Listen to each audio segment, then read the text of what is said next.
And what shall I do today? Again, I'm here in the garden, and this time I will make our green onions new. They are getting old. Need to uproot them and plant the young ones.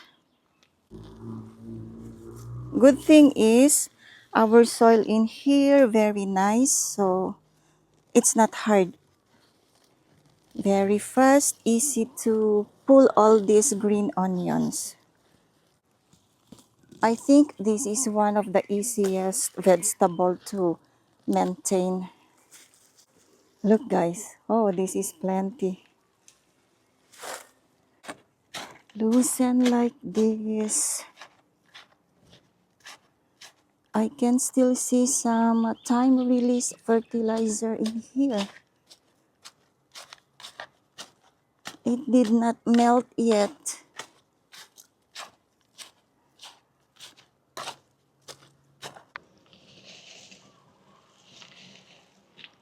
So I get this much of onions, the one I uprooted. Imagine guys, this is a lot, yeah. Wow, I can't believe I get this much, and on the other side, like this amount again. Next, I will clean and pick the good ones.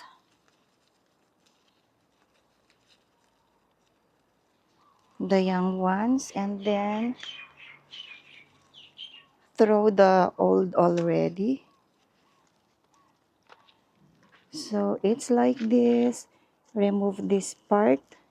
Make sure it's clean. Get the roots, of course. Then cut from here. So the one I will plant will look like this.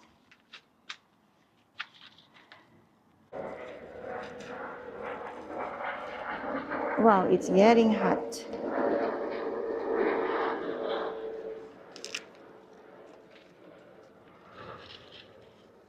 And I get this much. I clean all this.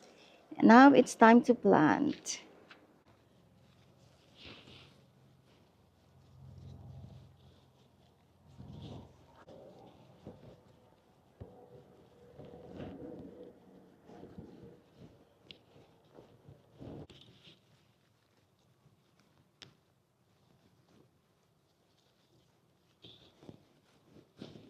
Finally, guys, I'm done planting green onions. Look, wow, this will be a lot. So next, water them, and then maybe I will give a week for them to recover, and then I will show how they look after a week. Yeah? Okay. Oh, by the way, guys, I have here the seeds and flowers. So I will just bury in here. What I do is I'll just look for an empty space, put like that. They will grow and sprout.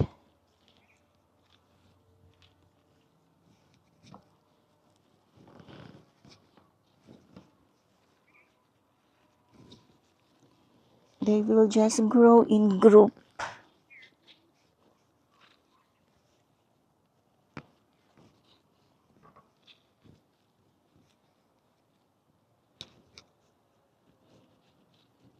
Okay.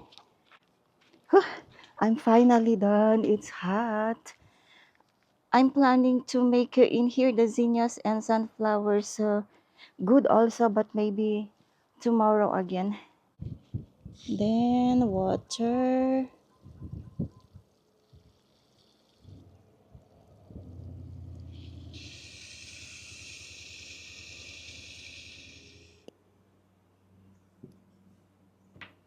Okay, guys, so to continue the day, of course, I'm here in my favorite place, kitchen. And so, what shall I cook today? Well, from last night, I have a plan already. That's why I put the pork spare ribs in the cooler. I defrosted that one. But then when we woke up this morning, hubby told me, you know what, today is dad's birthday. Wow. And so I told myself I have to change that plan. And you know what, guys, in Philippines, we have a lot of practices. Every time we get a member of the family who is celebrating birthday, we make sure that we prepare something food. And so even those loved ones who passed away, if it's their birthday, that anniversaries like that, we prepare food and offer. So I will be making Miki soup. This is a dish very popular in my place in Ilocos Norte, particularly in Batac City. So I already started pork butt already boiling. So I need to tenderize that one. And while waiting for the pork butt, I am here to make my homemade noodles. Yes, guys, I cannot buy this kind of noodles in Asian stores or groceries. I need to make my own to come up with the very authentic Miki noodle soup. So, shall we start? First ingredient tayo, guys. So I will be needing 1.5 cup of all-purpose flour. In Philippines, we call it harina.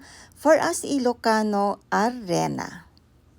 What else is needed? I will be needing 1 raw egg. Beat.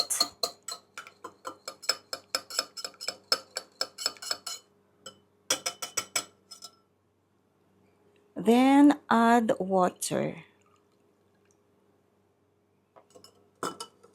Beat again or mix.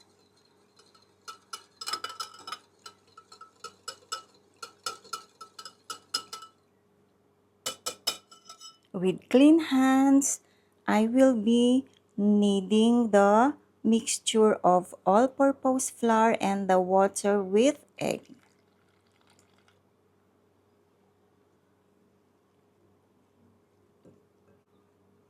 So let's make homemade noodles.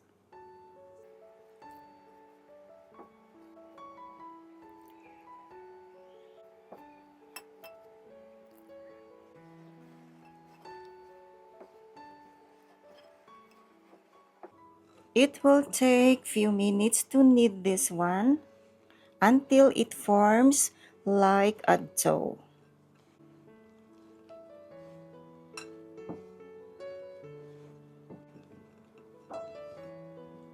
It's forming.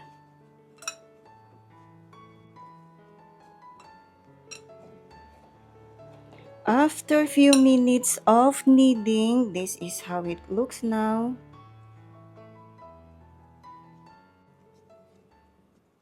Let me get a little bit portion of it like this.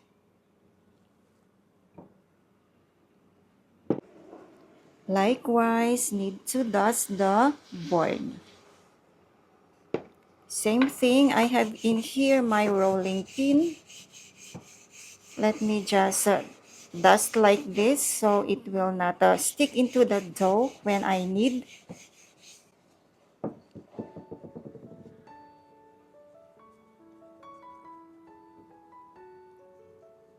Then flatten.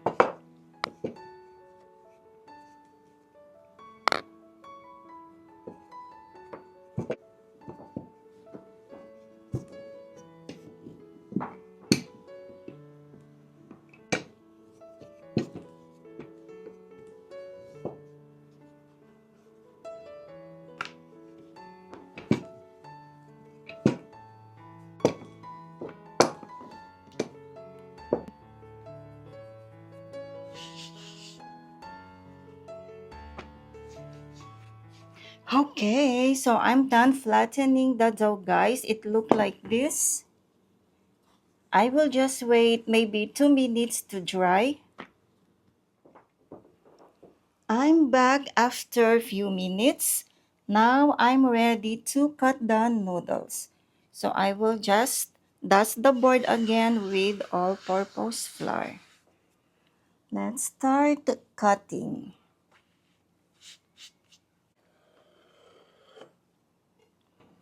So it's half. Put together. I will fold this one into 3. Like that. Let me just align them. Then start cutting.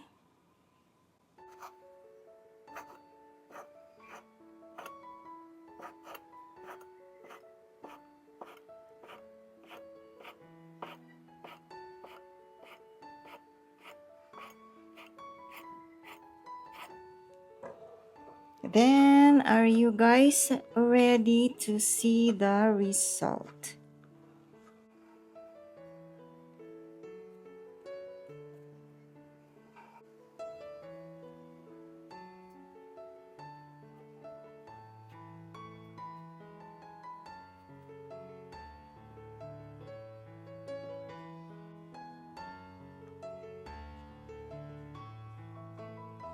So it became like this, guys. This is how it looked. Homemade noodles. Let's start cooking, everyone, but I'm not cooking the Miki soup yet. Instead, I will cook first the kakanin. It's a Filipino delicacy, and traditionally, guys, this is the one you should offer for a departed loved ones, food offering. So it's I already half cook actually, sticky rice. Then I have in here coconut milk. So this is a very easy Filipino delicacy. This is the number one, very popular in Philippines. It's called Biko or sticky rice cake. Usually, this is the best to offer. So the main ingredients, just 3. It's the sticky rice, coconut milk, and molasses or brown sugar. If you don't have, you can use white sugar. So I will be using brown sugar. And then for added flavor, I will be putting little bit of vanilla extract. Ayan, so I will be putting little bit of that.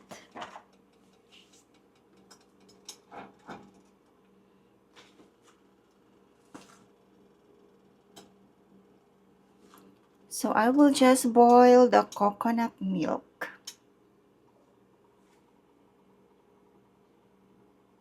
Yeah, I will insert this one since it's still very early for the soup to cook.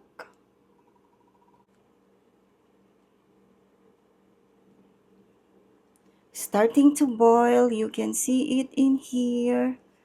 Let me just mix a little bit.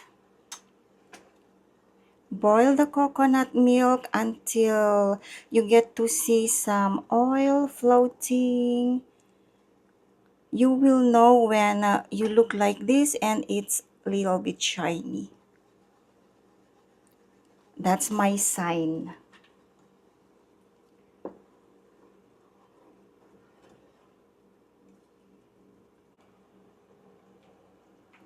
Okay, time to check. Oh, there. I can see some tiny bubbles glossy. So this is the sign. Next, I will add brown sugar.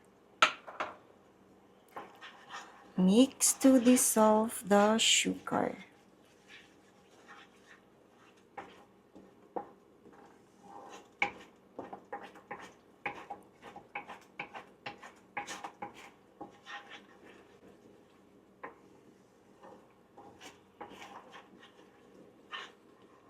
Ayan siya.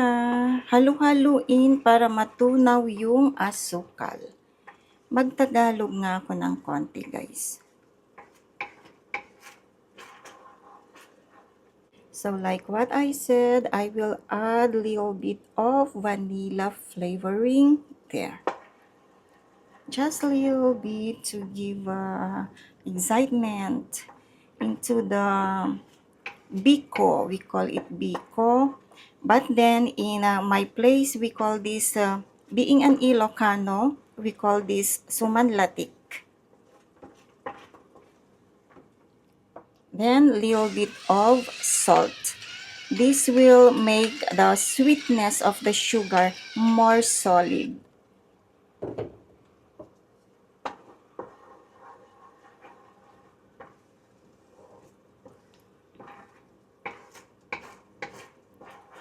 Looks very creamy.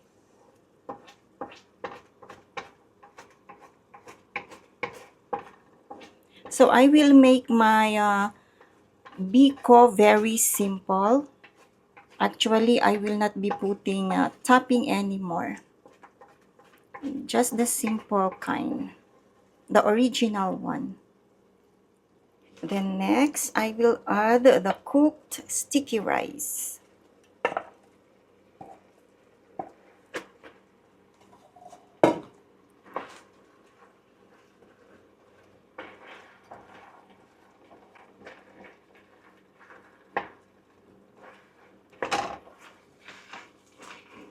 Break the sticky rice into small pieces and let the sticky rice absorb the coconut milk.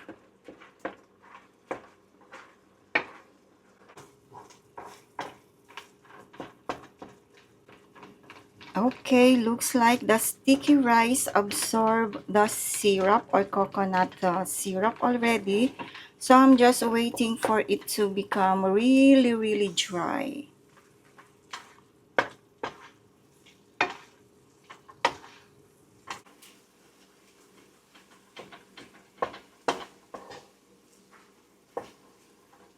And this is how it looks now.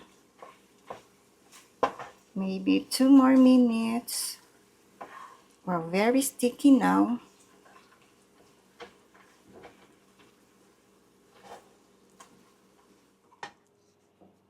Then transfer in here.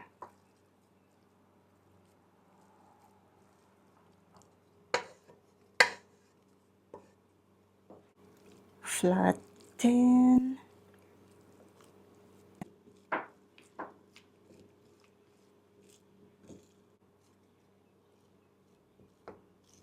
Okay, so there you go.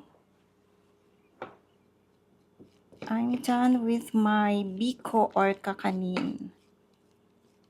Next cooking, this is really it. Let's cook the Miki Noodles. Oh, my background is so bright. I cannot close my curtain because it's very hot, guys. If I use the AC, then it will be noisy. I don't have a choice but to open the curtain. At least it's not noisy. Okay. So for my next dish, it will be very easy. I need a little bit of oil. 1 tablespoon of oil. Maglalagay po tayo ng mantika. So I'll just wait for the oil to warm.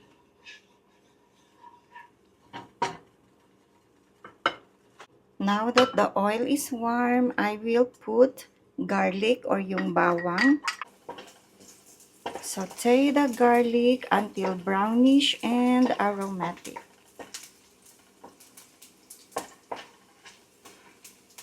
Then I will add the tenderized pork butt.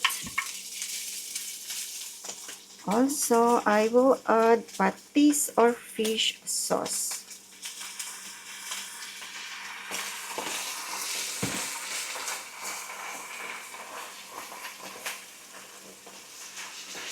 Cook for a minute.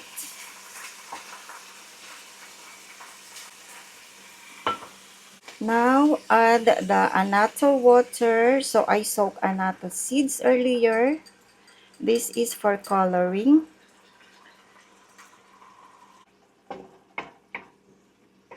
Let me just cook this for maybe 1 to 2 minutes.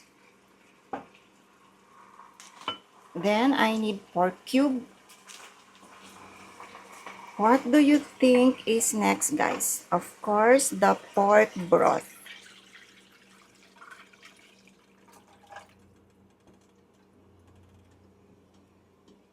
Now I will let this boil.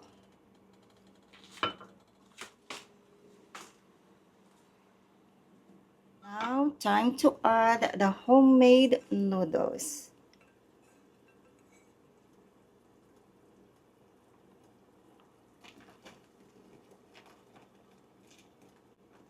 Ayan, let's put the noodles, guys.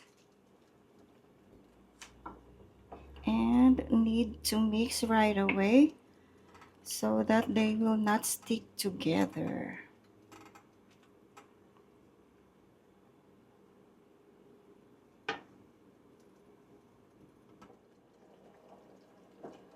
I know this is perfect for us tonight since we are expecting heavy rain. Good to have soup tonight with pork in there. Look at the noodles, guys. Oh, look nice, right?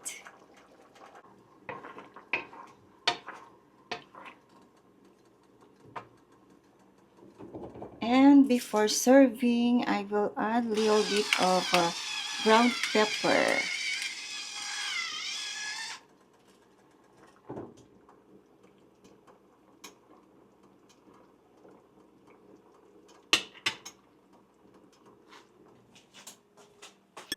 This is it. For the topping, I have here boiled egg, then pork rinds. Put some green onions. My turn, my bowl.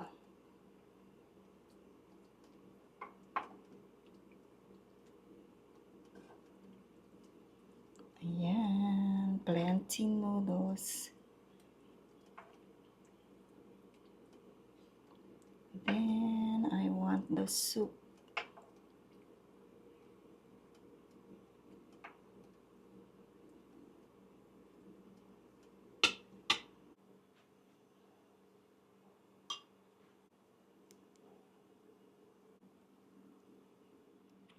Dinner time. Oh, I miss this. Ilocano Miki Noodles soup.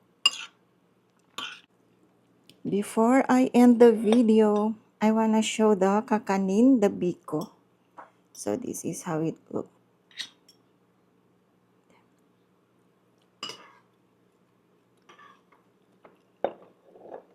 And the most important thing when you are offering food, the kakanin.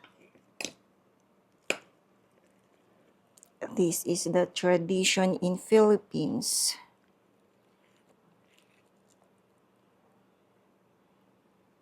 There you go.